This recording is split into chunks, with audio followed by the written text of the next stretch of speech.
Hello, horror movie fans. I'm the famous film fanatic, and it's time for my second horror movie review, Frankenstein. We're talking about the original black and white version released in 1931 and directed by James Whale. Let's dive right into the plot of this timeless horror classic. Disgraced scientist Dr. Frankenstein is on a mad, maniacal mission to excel his scientific peers and be the first man to create life. To do so, however, he and his hunchback assistant must become grave robbers and steal some new corpses in order to stitch together a new man. After all the necessary body parts are acquired, Dr. Frankenstein harnesses the great power of science and of lightning to give the jumbled up corpse life.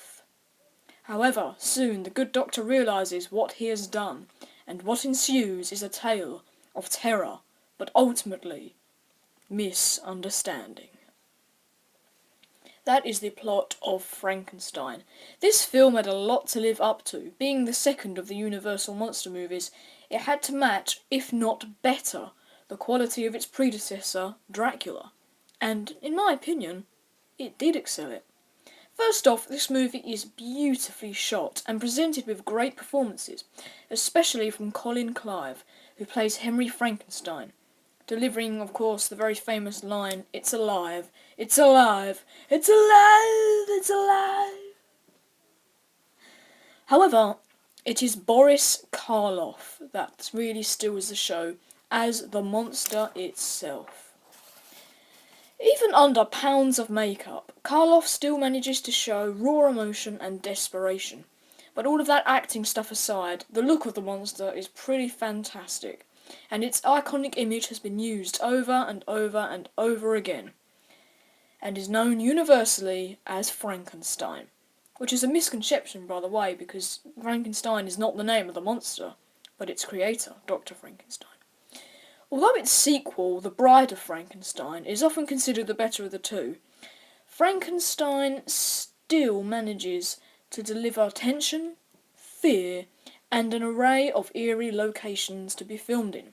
The cinematography is simply stunning and deserves a high rating. However, quite similar to Dracula, this film was not without its dull moments, and a lot of these moments felt as if they didn't really need to be in there. But with all things considered, for me, Frankenstein earns an 8 out of 10.